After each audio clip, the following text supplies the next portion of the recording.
Thank you. And just to remind everybody, I am located in Takaronto or Toronto, which is the traditional land of the Huron-Wendat, the Toon, and First Nations. Can you hear more volume? Sure. I'm going to project a little bit more.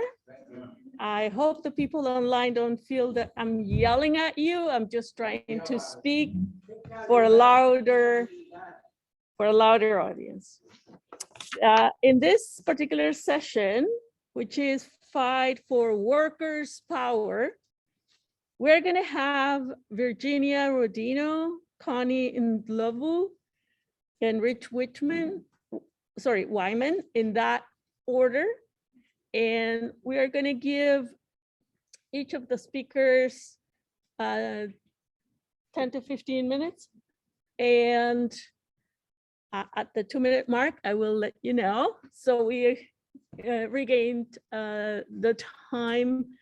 After the 3 speakers, we're going to have some minutes for conversation, and the speakers will come back at the end with closing remarks.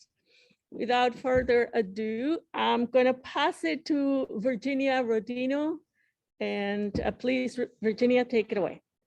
Thank you. Thank you very much. Greetings from the States. Thanks for having me here. I wanted to discuss some of the exciting movements that we're seeing here in the United States. Workers in this country have been leading a thrilling wave of labor organizing that hasn't been seen since the 1930s. Building on the colossal energy of the movement for Black Lives, where the Washington Post estimated that between 15 to 26 million Americans took to the streets to protest police violence. We are seeing now workers joining unions and unionized workers going on strike. The nature of these strikes is that they have been organized from the bottom up and are being worker-led. Like the fabulous teacher strikes begun in West Virginia in 2018 and 2019, we see that when one group of workers shows what is possible, others soon follow. Payday Reports Strike Tracker cites that more than 1,300 worker strikes have happened since the beginning of March 2019.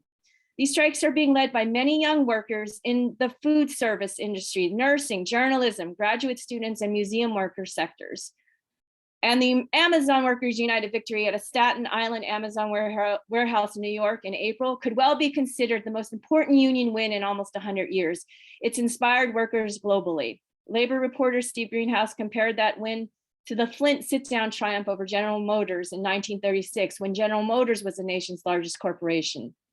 And we see some of the kind of the ignorance and mistakes of these big companies, that their egos being too great to consider that workers really are gaining the upper hands and are organizing in an intelligent manner.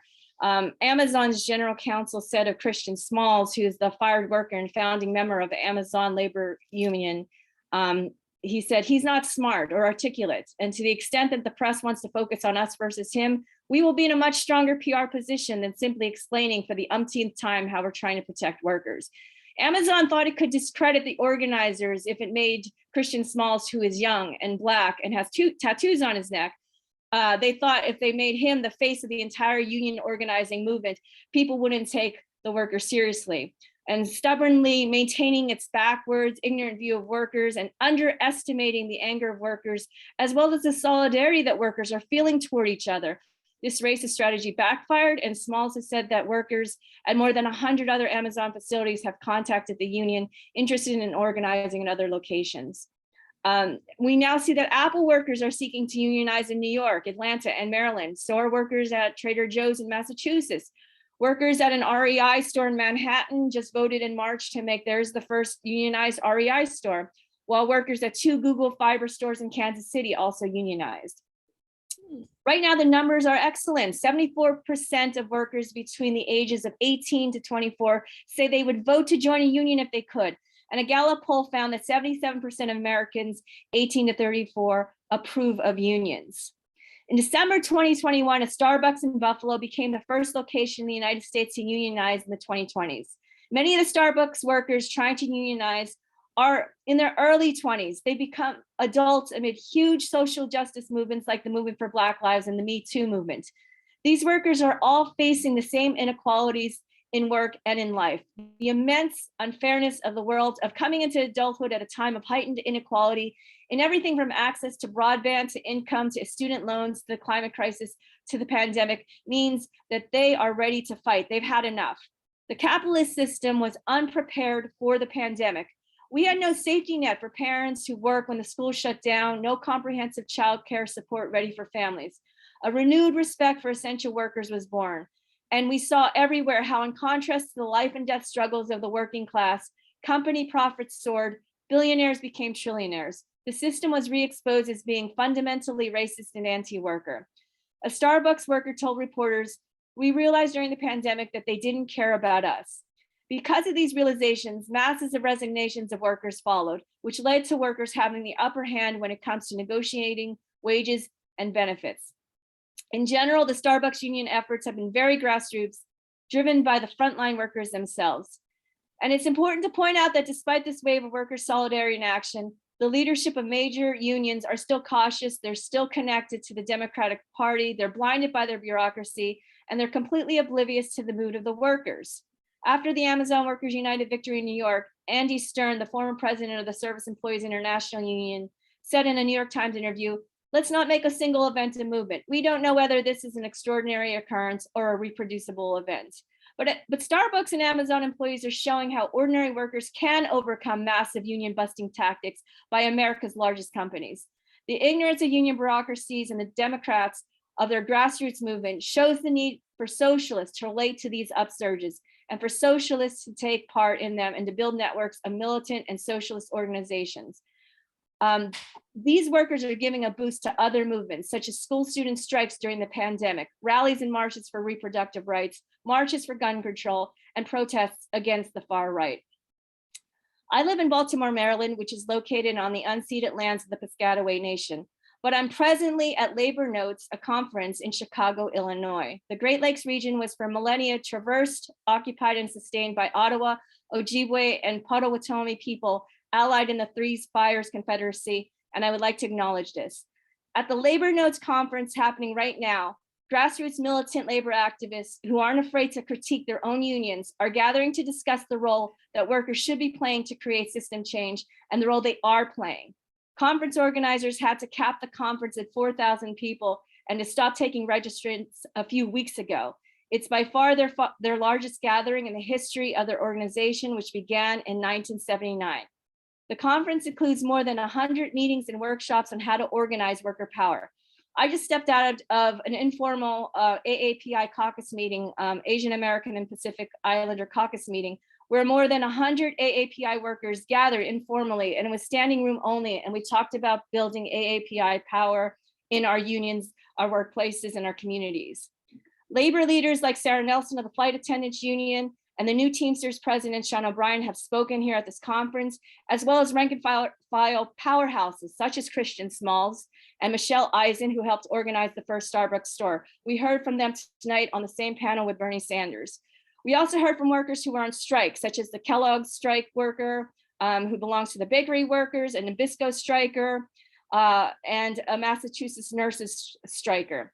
Also strikers from John Deere and the mine workers. There are many international speakers who are leading cross-border solidarity movements that they're sharing here at this conference. In these meetings, we are talking about changing systems, not individuals, and discussing racism, sexism, and transphobia. I'm facilitating a panel on inclusive bargaining, and that discussed how workers are winning provisions in their contracts that go beyond wages and benefits to kind of destroy the notion that workers only care about themselves. Workers are winning contract language that includes racial justice provisions and includes adding Juneteenth to their holiday calendar and to celebrate that. It includes environmental provisions that will uplift their entire community, not just their workplace. And I'm also facilitating one on how private equity ownership of much of our institutions is impacting people on the planet. And no one here shies away from talk of socialism and critique of capitalism. So we know we aren't going to waste our energy and passions into institutions like the ineffectual Democratic Party. I certainly wish we had more Marx 21 comrades here, because the only way we will turn things around is for us to come together in a political party to help make the crucial arguments you are all learning right now in today's Marxism conference. We can't do this by ourselves. We cannot win this as individuals. We must stick together as a class and as revolutionary socialists. So please do join Marx 21 today if you are in the stage. Join SAC if you're in Greece. And without a doubt, join the IS if you're a Canadian comrade, so that we can continue building this exciting movement that we know must grow. Onwards in solidarity, comrades. Thank you very much.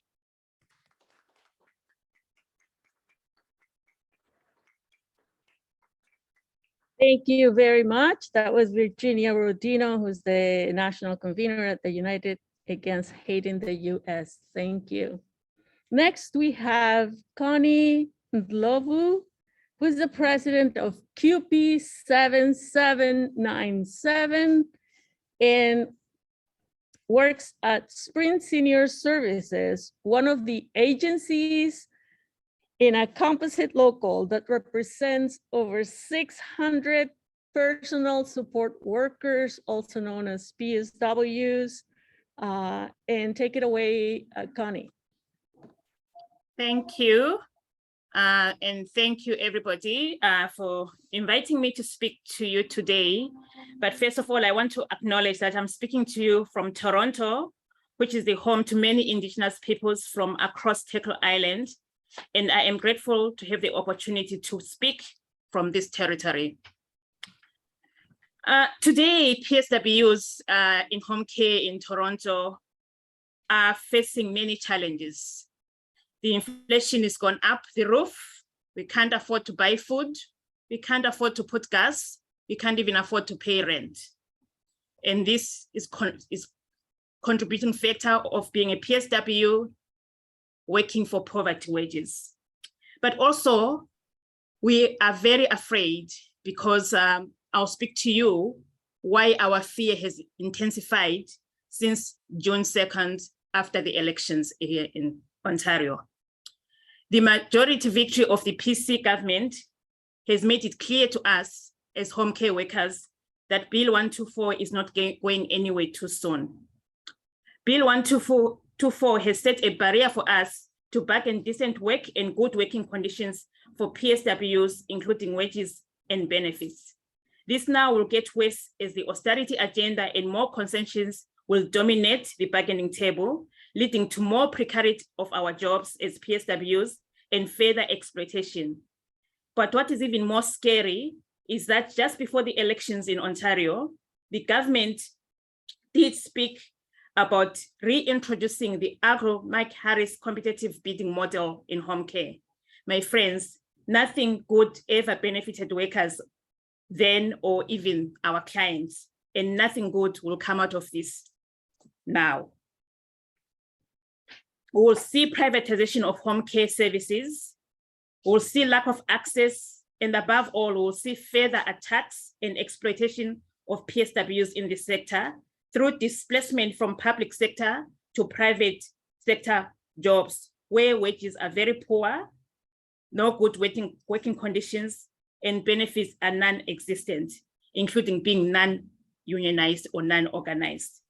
It should be important to all of us workers that public funded programs like home care or healthcare should and must forever remain in public funded for accessibility to all, regardless of class, status, race, color, or creed.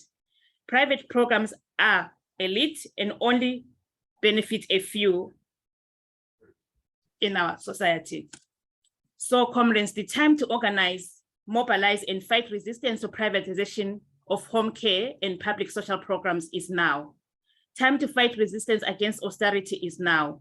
We must speak loudly against the scandals of death of many PSWs during the pandemic due to lack of appropriate PPEs, due to lack of decent work, and due to lack of recognition of these hard-working home care PSWs. And we need to continue to speak loud about the death of of these workers, our sisters and brothers, who really remained on the front line because they didn't have any option to either work from home because our job is hands-on. We need to speak so that these things are not forgotten and they are relatable to the communities where we live in, so that when we mobilize and resist, we're resisting together with our communities. Labor movements like unions must put pressure and give us resources to organize the unorganized PSWs in home care, so we can fight together with our labor allies.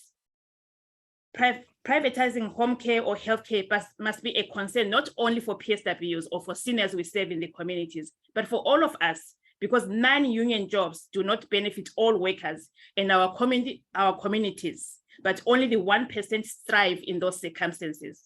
Resistance must start at the bargaining table to fight against the employer while organizing masses outside to stand in solidarity against exploitation of PSWs by the politicians and the private sector businessmen.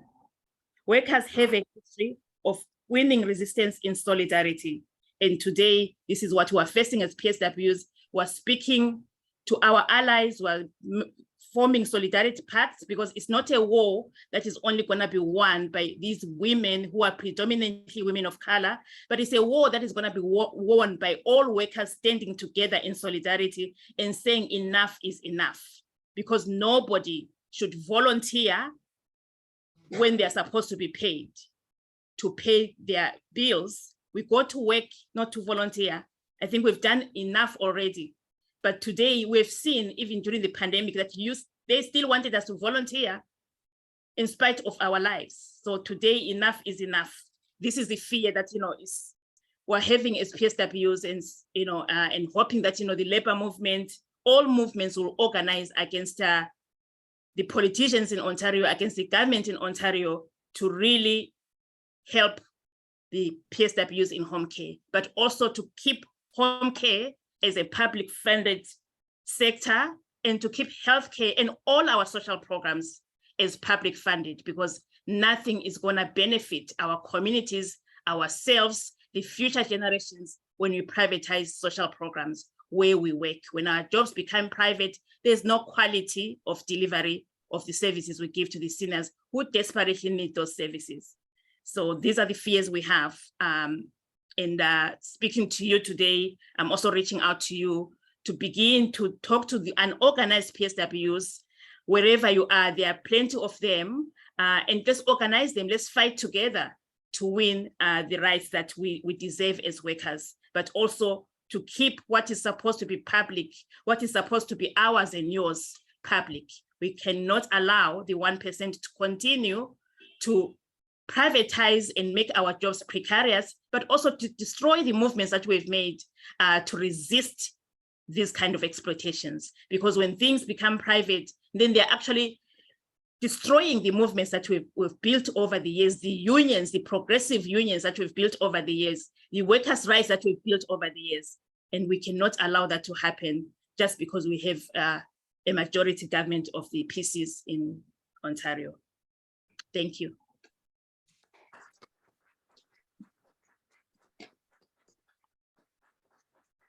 Oh, am I going to get Very feedback? much, Connie. And our last speaker is Ritch Whyman, who is a union organizer in Hamilton and a member of the International Socialists. Ritch?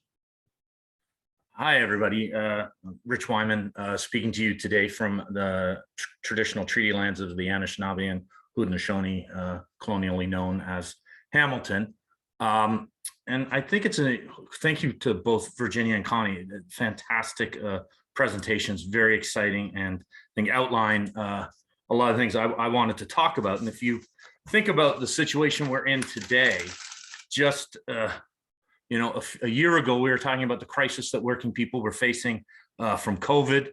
We, quote, emerged from COVID, thanks to Doug Ford fixing it for us, I guess, as he seems to want to claim that he ended it with his horrible policies. But nonetheless, emerging from the restrictions of COVID, getting back to quote unquote normal, and working class people moved from that situation immediately to face what Connie just spoke about and what others have spoke about, a massive spike in inflation, largest seen in decades.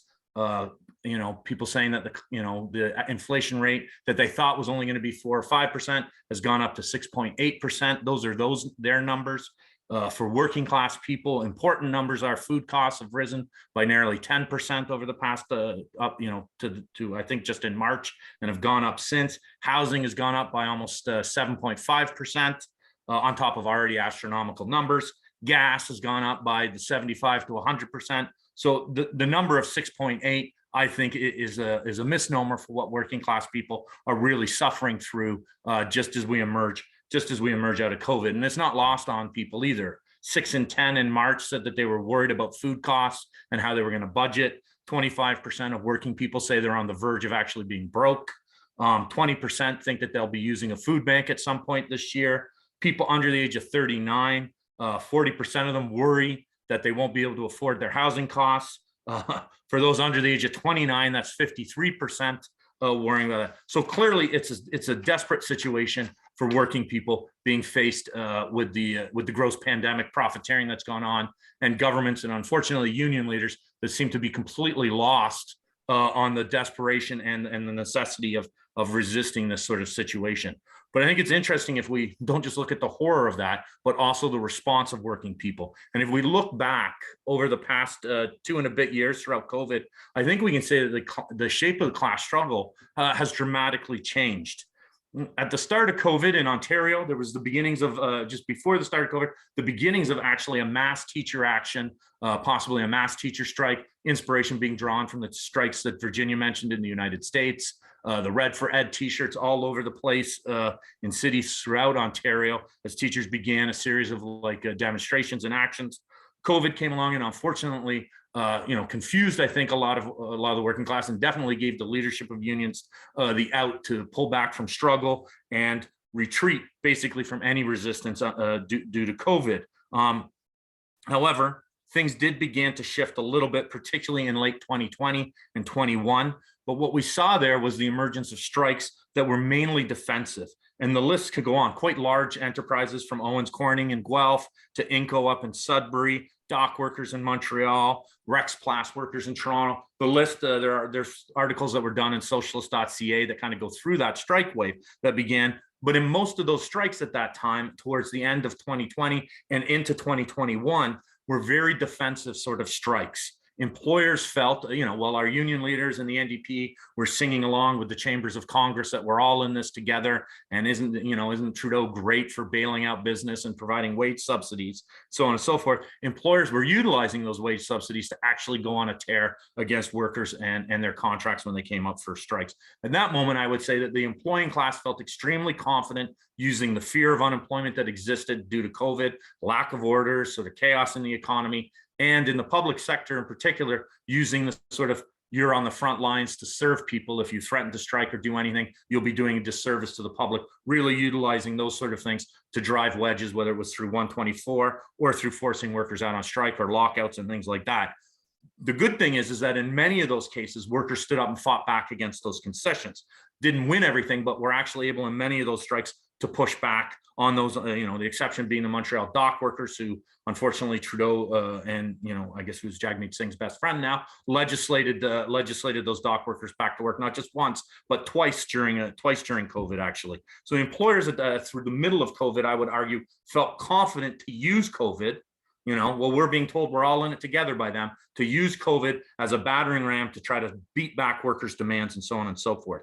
And I would say that union leaders at that time actually undermined, along with their political allies in the NDP, undermined workers and emboldened employers by singing those sort of tunes that we're all in this together throughout COVID. So playing on those fears, slowdowns in workplaces, all those sorts of things, employers were able to push workers out on strike to try to get concessions. Fortunately, workers didn't listen to their leaders in a lot of cases and fought those. But we did have a mini strike wave, which was a relief, I think, to anybody that sees working class people as central for any change, that there was the beginnings of resistance in the workplaces to attacks by the employers.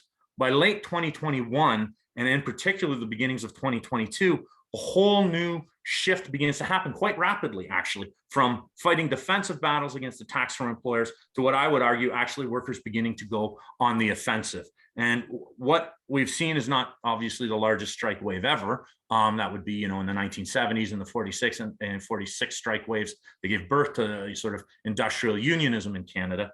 And I wouldn't compare to that, but I would say it is a dramatic shift and something that every socialist and every revolutionary should be paying attention to right now.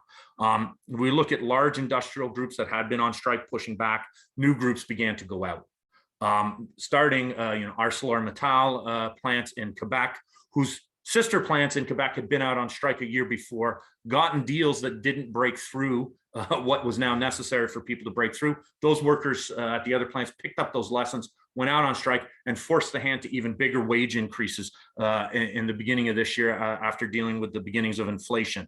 You know, look at Bombardier workers. They went out on strike to fight concessions and actually came out with some wage gains under the threat of massive layoffs and the plant actually moving to, I believe, Alberta under its new owners. So we had big strikes that happened, like I said, in late, you know, 2020 into 2021. The exception to those defensive strikes was the one that gave us a glimmer into, I think, what's happening today. And that was the poultry workers in Quebec seized a fantastic moment of a supply chain issue in terms of there not being enough warehousing space or farms to stock live chickens, nor there being enough transportation to actually move live chickens around. And they actually went on strike at the poultry processing plants and won themselves, this is in late 2021, mid 2021, sorry, and they won themselves a 19.75% wage increase. And that's the strike that I think begins the shift, not necessarily massively generalized, but begins the shift in where people are going in their fights, not just fighting to stop concessions and rollbacks and maintaining the status quo, but to actually look at making significant gains. And partly this is because of the rise of inflation, obviously. Also, I'd mentioned, you know, there was a general strike of public sector workers in New Brunswick in 2021. So far from us all being in it together, hundreds of thousands of workers across Canada recognized that we weren't all in it together and needed to fight their employers to make sure that they didn't lose out throughout COVID.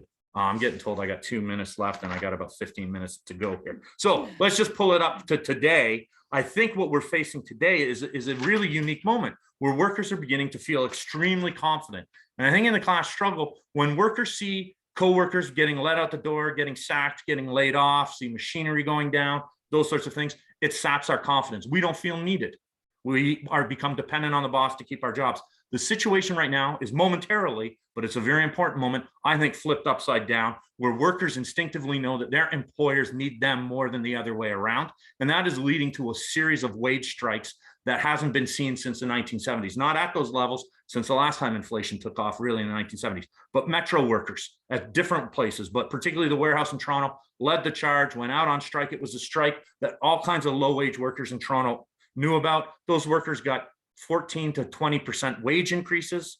When janitors were meeting to try to go on strike or talk about going on strike because they needed to get at least 14% wage increases over the next 3 years, they referenced the metro worker strike, saying, if they can do it, we can do it. They didn't have to go on strike. They showed a united front against their employers. They got those wage increases. Molson Coors workers in BC, cement strikers in the lower mainland in BC, the list goes on of workers beginning to generalize one to the other. The most important, of course, in Ontario was the near general strike of construction workers, 74,000 construction workers striking, making, I think, historically large wage gains in most trades of upwards of $3 each a year. And so basically a $10 wage increase over 3 years. But it isn't just, if we're revolutionaries and Marxists, it isn't just the organized working class taking advantage of this. If you go out anywhere and talk to friends, family, acquaintances, in, you know, grocery stores, pubs, wherever you are, you will hear stories about workers making gains on their own. People getting RRSPs just by a bit of a pushback. I have friends that have not had to really do a lick of work in the past 3 weeks in their plant, but their employer will not lay anybody off for fear, for total fear of them not coming back. A group of workers at a chemical plant in Hamilton, 12 of them highly skilled trades, were in the middle of their union contract, went to their employer in the union, said, we're going to leave if we don't get a raise. They got $6 more this year and $6 more next year.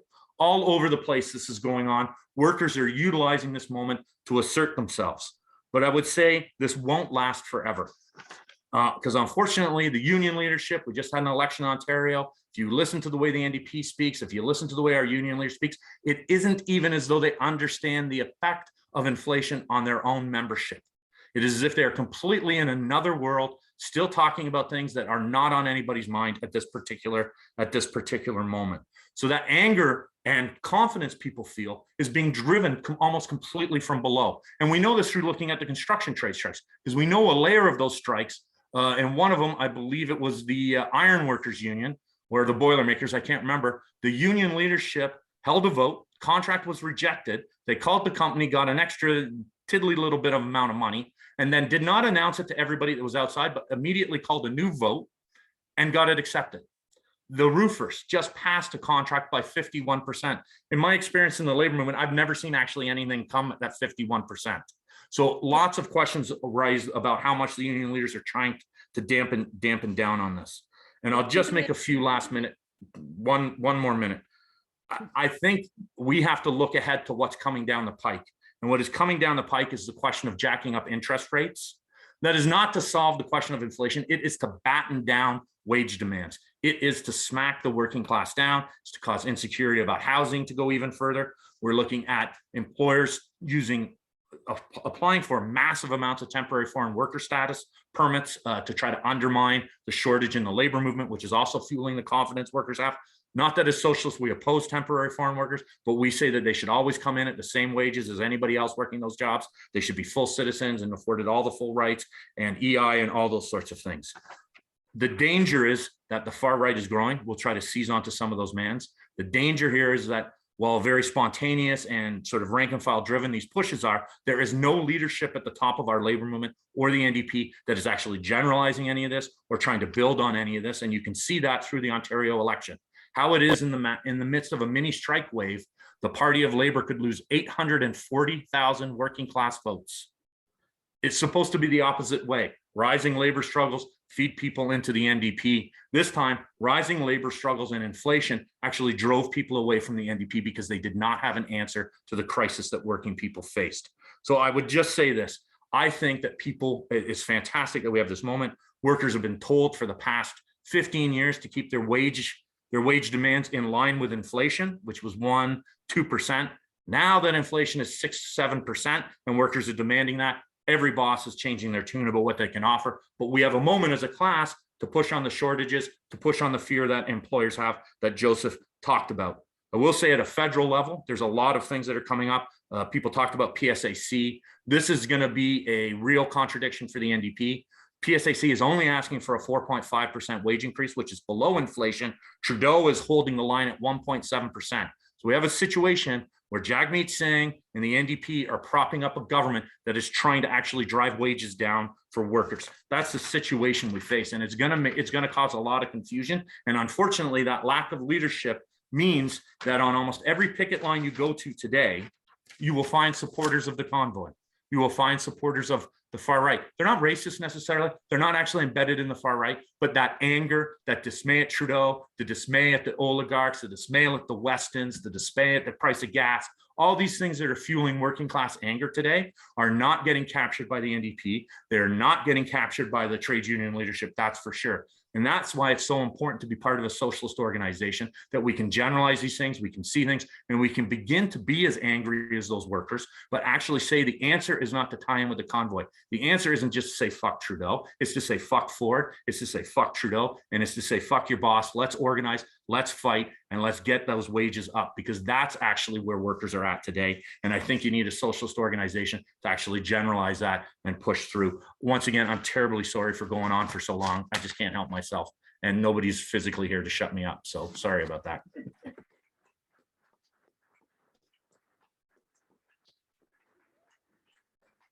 Thank you, Rich, and thank you to all of our speakers. We have a short time for discussion, so let's try to keep our questions or comments brief to allow for maximum participation.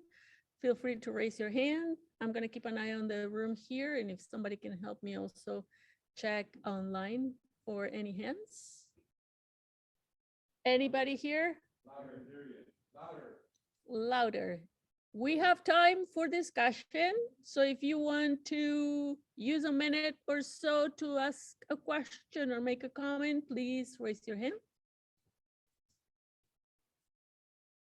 I have Peter online and then this gentleman here. Carlos. Go ahead, Peter. All right, I hope people can hear me. I went outside because we have a power outage here in Central Ontario. Anyway, I just wanted to thank the speakers. I am a member of, I'll say it fully for our international comrades, the Canadian Union of Public Employees, CUPE, Local 7797 retiree, and I worked under Comrade Connie Ndlovu, so I really welcome her here. And I wanted to pick up on a couple of things that she said, because Bill 124, and that's very important for us, because it's doing a couple of things. First of all, it's hollowing out the public sector. People are leaving the employ. This has been planned by the Tories, the employing class. They are hollowing it out. The private sector is now is offering more higher wages now to select skilled employees, to hollow out the public sector in a bid to destroy it, especially the health sector. So we need to know this. Second of all, this is going to impact the care and the services. Connie raised this around privatization of home care. And this is very important because we saw what happened in LTCs. And it's such a shame that in Ontario, we didn't have this raised from the rooftops. 4,500 seniors died, I would say murdered, in our LTCs. This is outrageous. I say Ford-lied seniors died. No care for seniors, people died. We have to link those two issues though, because we have a mandate called Bill 124 that takes away our right to negotiate wages and compensation. We're limited to 1%. That's both. And that's each area of compensation separately. So we are completely under a mandate, and we have to make this absolutely clear. And the quality of our services with the hollowing out of our public services is at stake. So that's absolutely crucial. What is the remedy for this?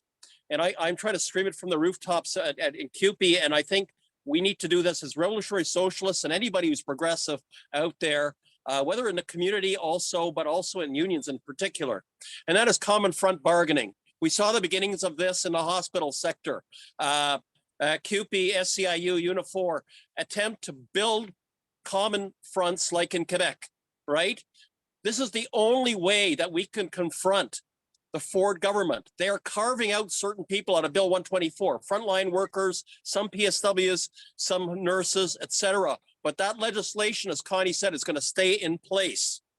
And what we need, I'm just going to finish off on this, is a plan to take it to the education sector, which are up next at the end of this summer, I believe in the fall. Teachers, OSBCU, Ontario School Board, Council of Unions, CUPE, 55,000 workers are in bargaining. And we need a plan for mass action, because that's the only way we are going to stop the divide and rule of Ford and the white right-wing populists who want to divide the public and private sector, etc. We have to fight together. We need a plan for mass action that can draw everybody in. Thank you. Thank you very much, gentlemen. You have a question? No? Okay. I have Ali and then Chantal.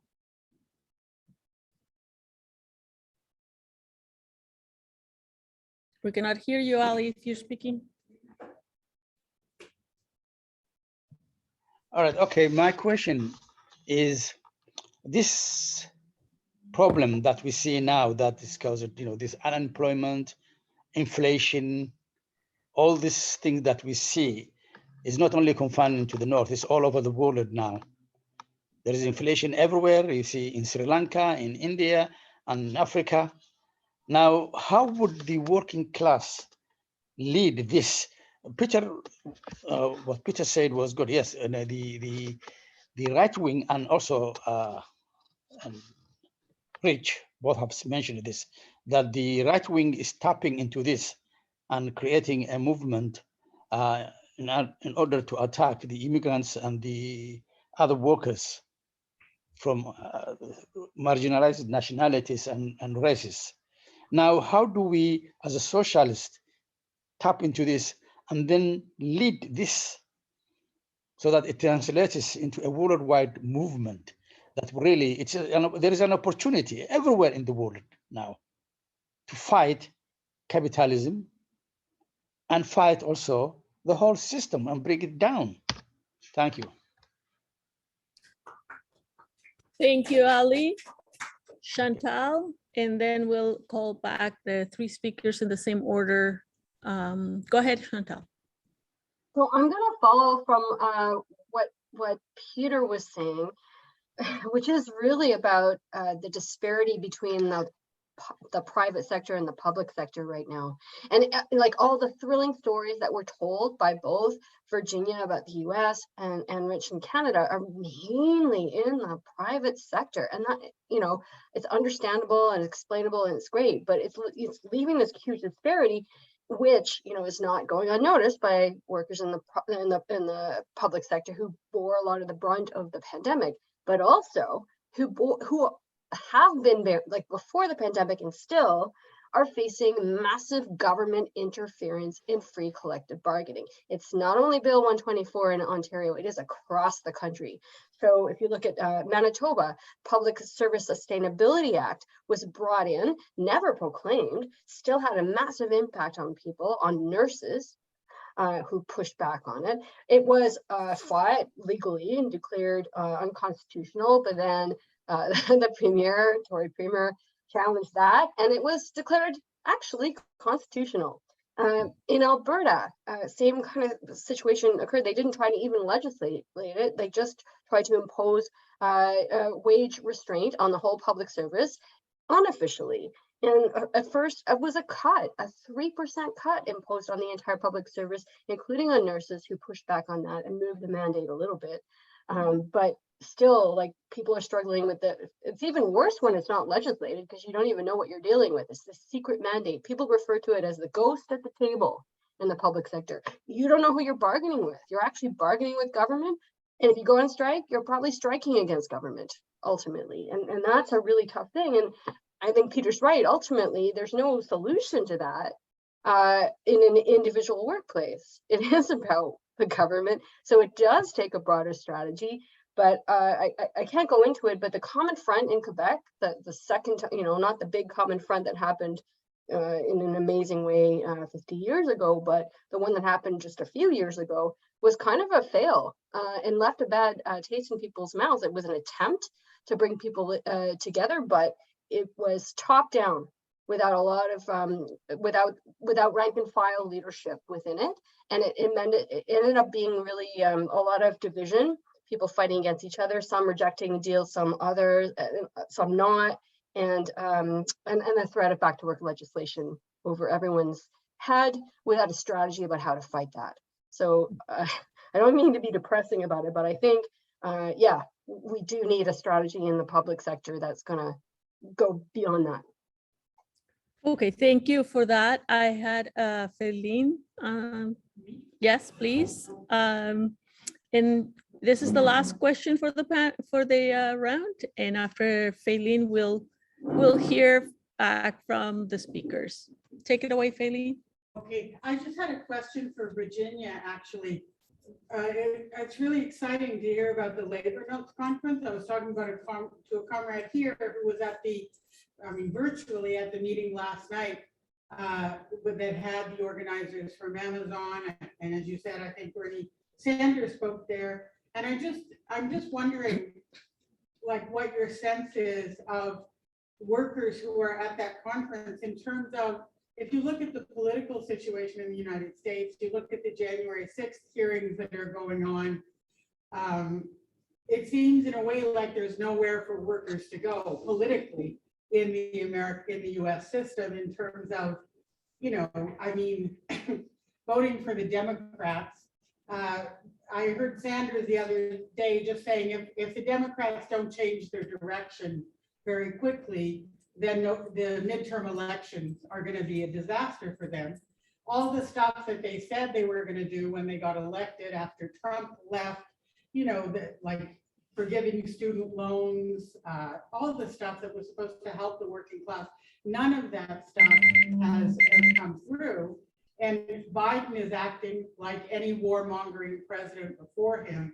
So I'm just wondering at labor notes, if you're getting, it sounds like there's a real sense that workers, you know, and Amazon is part of that, Starbucks, that workers are organizing from below. Do you think that that is going to turn into a real movement?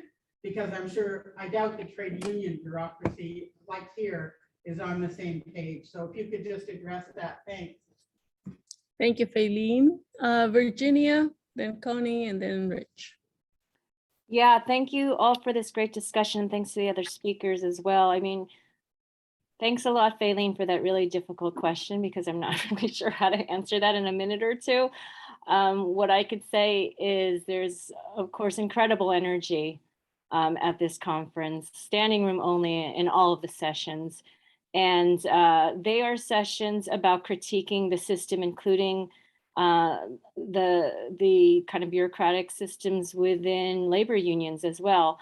And these aren't necessarily like dyed-in-the-wool Democrats either. So I think, you know, it's an uphill battle, but it's not one that's insurmountable in terms of ordinary people recognizing that there's another path, a real path to change, and it's not through the Democratic Party. This is a conference where people don't have these illusions. So, so they already come to it, I think, with very little illusions about the Democrats. And instead, really the answer is, I mean, Chantal said, this is a moment of like strategic pause where we have to like come together and figure out like, how do we move forward? And in these meetings, we're not talking about electoral solutions. We are talking about organizing our workplaces and our communities. And really, that's where we have to start. And that's where the real change is going to happen. So I think it is very exciting. There's true optimism because you know, time after time too, these workers have seen elected officials fail them in terms of legislation. And, you know, we're not able to pass the PRO Act, for example. And there's less and less a reliance and more empowerment starting at their workplaces. And that is trickling over into kind of other sectors of their lives as well. So we are talking about how to make real change outside of the workplace as well.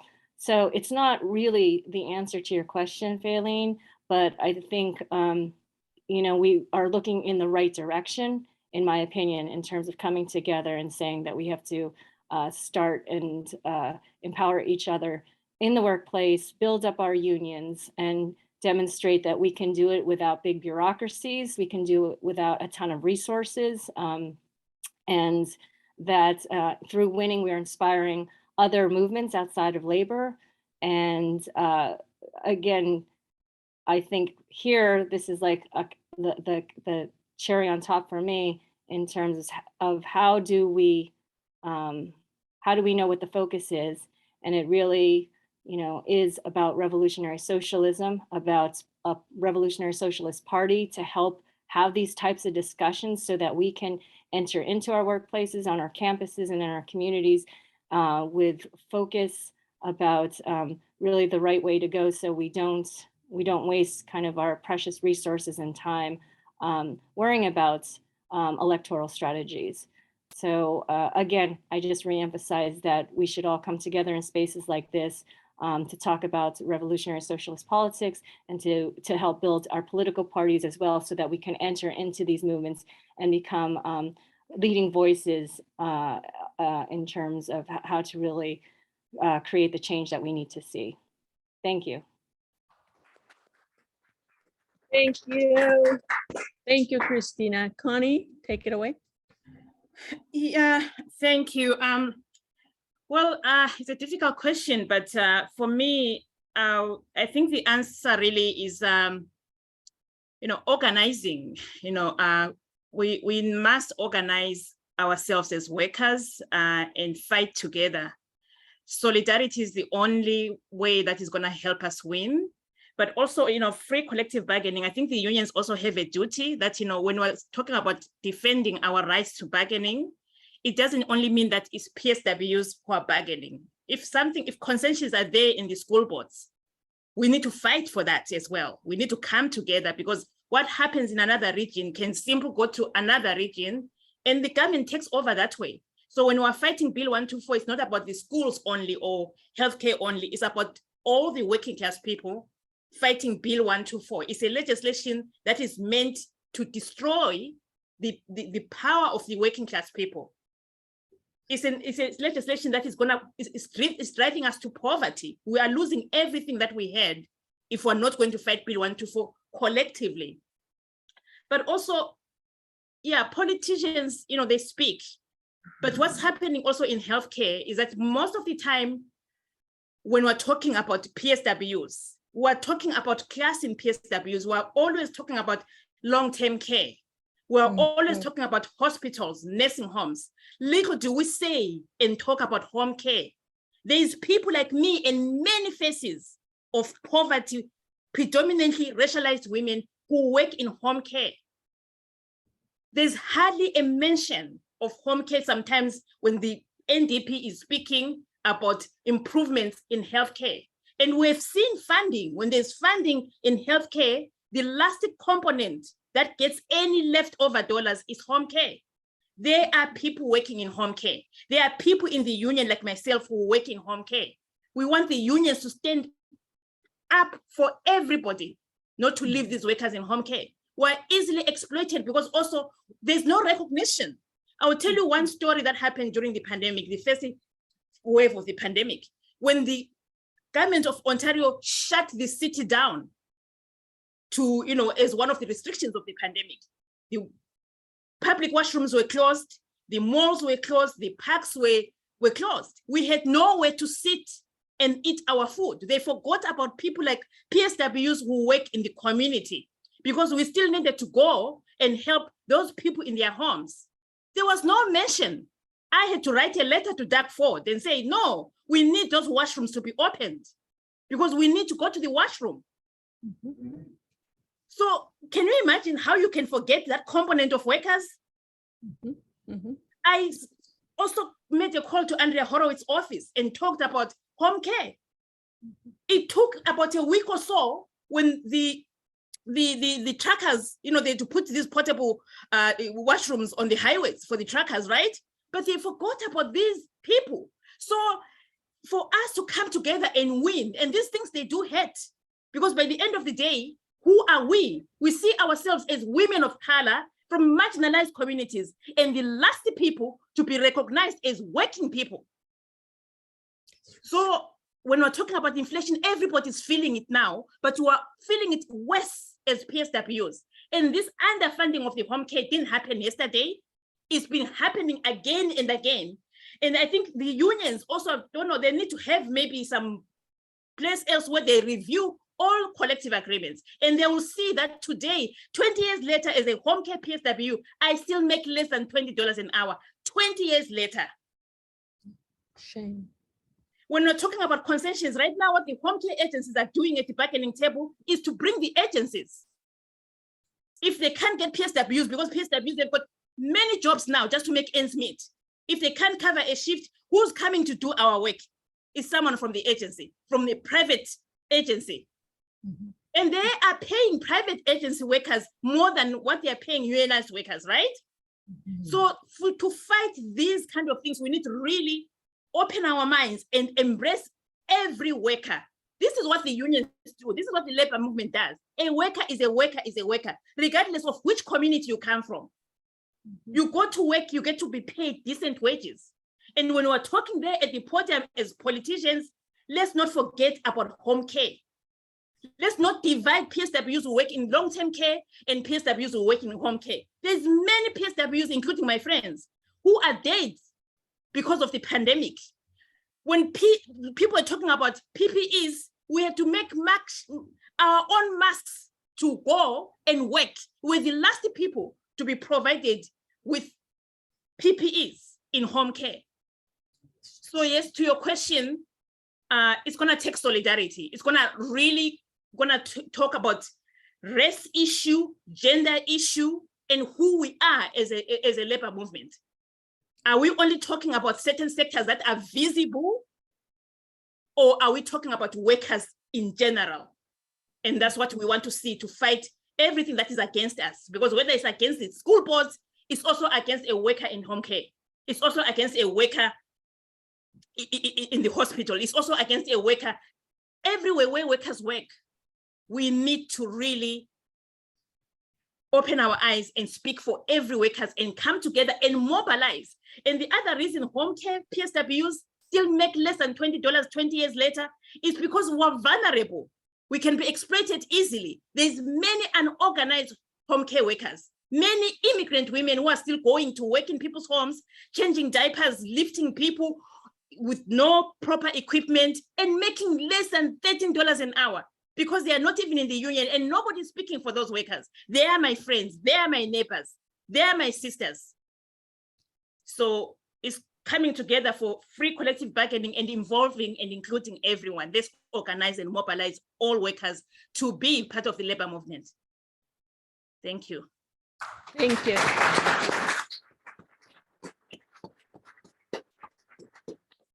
Thank you, Connie, for that impassioned call to solidarity.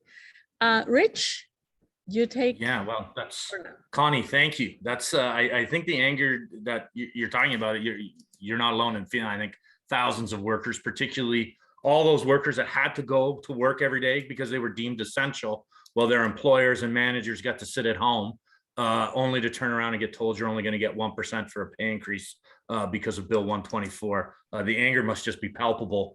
Dealing with that now for PSWs, anybody who has to drive around, the cost of gas going through the roof, all of these things just piling on to the issues and problems working class people face. And I think it's, you know, it's very scary for a lot of people, but there is that hope inside the horror there of inflation. I think in Ontario, you know, Chantel's point about, you know, the gap between the public sector and the private sector in terms of strikes, you know, some of that, you know, numerically gets erased by the fantastic general strike by the New Brunswick public sector, but that was the outlier of these things. And there have been, where public sector workers are able to go on strike, there have been increasing numbers of strike votes. Whether they get to a strike or not is another thing. But I think the discussion for those not from the province of Ontario and Canada, Bill 124 is a bill that the Conservative Party that runs Ontario put in, capping public sector wages. And this is the broader public sector, not just direct government employees, at 1% for at least one round of bargaining. And who knows what will happen again. It's an example to me of where the trade union leadership just exposed its complete emptiness for everybody to see if you wanted to look. The fact that every public sector worker in Ontario, bar those for the federal government, were under this, and there was no united fight back, like Peter said. There was no utilizing the moment for teachers, for hospital workers. When your popularity is at the highest, people, oh, you're essential, lots of applause. To not utilize that moment to drive home for permanent, massive wage hikes is criminal by the leadership. To watch OPSU's leadership, now gone, of Smokey Robinson, sorry, Smokey, I got some good music on my mind. Smokey Thomas there, not to even try to use bargaining with a pay cap to improve the terms and conditions for part-timers or cash, just to basically send a leaflet out to members saying, oh, well, what can we do? Our hands are tied. Deliberately, the trade union leadership in the public sector, we have to say clearly, no matter what the PR spin they put up, they loved Bill 124. It meant they had nothing to do and nothing to fear at the bargaining table. The members couldn't cause a ruckus because there's nothing they could do in their view of the world. And I think we have to say that and know it. So if we want to see a common front against Bill 124, it is not going to come from the leadership. It's nice that there's a new leadership in OPSU. It's nice that possibly in Unifor there'll be a new leadership, but we need to be clear, and it's a shame that Virginia's gone, but we don't usually say this in Canada. I would give my eye tooth for a right-wing trade union bureaucrat like Sean O'Brien, who just won the Teamsters union elections. And let's not kid ourselves, he doesn't come from a nice, pretty background. He was an old Hoffa thug for a long time, but he is now talking a much better talk than the most left-wing trade union leader in Canada, bar Quebec, speaks today. Okay, and that's something we have to just recognize, that the trade union leadership, their political allies in the NDP, are lost at this particular moment. And when confronted with the opportunity for struggle, they run. They try to hide, they want to mask themselves with something other than actual rank and file struggle. And if you just look at this, just in Bill 124's the example, they prefer arbitration over the mobilizing of members. That is what our trade union leadership prefers time and time and time again. And there will be a time very soon, particularly in the province of Ontario and other provinces, where the Tories will have finally staffed up the Ministry of Labor with arbitrators that aren't old Liberal or NDP appointees, but are now much less favorable. And all of a sudden, some of those nice arbitration rulings that the trade union leaders hold up as the reason we should go that route will be gone. And they will have demobilized and demoralized the membership, fragmented it and atomized it, so that we can't fight back. It is our job as revolutionaries, as socialists, as trade union activists to actually combat that, combat it with the anger that Connie was talking about, combat it with the sort of class solidarity that she was calling for. And it was disgusting to see throughout the whole election. I probably got 150 emails from the OFL begging me to go door knock for the NDP, which fine, I'll go work for a candidate here or there with no illusions, but not a single email asking me to go out to a single construction worker picket line. No calls from the labor leadership in this province who paint themselves as progressive to go out and join workers on a picket line and build the economic fight against the employers. And that, my friends, is the core of where change is going to come from, inside the workplace, on the shop floor, pushing back. And I think now there is a bigger moment than I've seen in a long time where workers actually feel a level of confidence, a lot of fear and trepidation. So it's confidence mixed with anger at inflation that makes a very combustible situation that we saw during the construction workers strikes and other strikes. It means that there's a good moment for socialists to be out there screaming for that class solidarity that Connie talked about, because I think a lot of people want to hear that. They want to know, what is the answer? How do we beat this in our small workplace, right? How do we win these broader demands? And I think that, that's the role of socialists, to get out there and do that. So if you're not part of a socialist organization, if you're here from the US, as Virginia said, join up with March 21. If you're in Canada, look at the list of workshops that we're going to be running after this, sort of deepen our level of theory so we can understand, was it Hampton said, theory's nice, but, practice is the key. Lenin also said you can't have a revolutionary practice without a revolutionary theory. We like to put those two together in the IS and say we need theory to understand the nature of the trade union bureaucracy, and we need theory to also understand the next steps inside the class struggle. And those steps right now are we have to holler for the 70,000 nurses that have broken, we're in Ontario, where nursing is broken, where negotiations have broken down. Teachers are coming up in the fall out of the scope of Bill 124. This could be a massive confrontation if the teachers union reads it and starts to build for it now. PSAC bucking the trend and actually doing the real thing. You want to give the big middle finger to Trudeau. You demand 4.5% out of that, Bay Street little boys, bank account. Say, you got to give us that money, not this 1.7%. And I think actually at a national level, that's something to drive on, because it will force the NDP to make a decision. Are you a Labor Party? Are you a party for workers? And I already know the answer to this one if you don't, but are you that? Or are you a little small minor party that wants to ride Trudeau's coattails? Because if you're the latter, you are pretty much finished inside industrial and Rust Belt neighborhoods in this country. So I think that those are things we need to look at: backing the nurses in their fight, supporting teachers when they go out, supporting PSAC when they go out. Here in Hamilton, 97% strike vote at the historic Stelco works in the north end of the city. So they're going to go into a tough fight because their owner just sold all the property their factory sits on. So these are going to be there's real fights coming up that are going to have some real challenges. It's our job to get out to the picket lines, show solidarity, and try to generalize the lessons that there's no guarantees in the class struggle, except if you don't fight, you lose. And right now, there's pretty much a guarantee. If you tell your boss you're going out on strike, there's a chance you're definitely getting some bigger wages than you ever got before. So I'll end on that. Solidarity to everybody who spoke. Thank you for this great event today.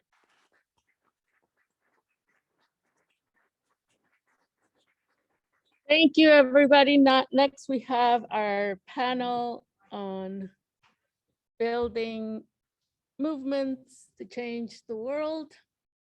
Give us a minute for transition.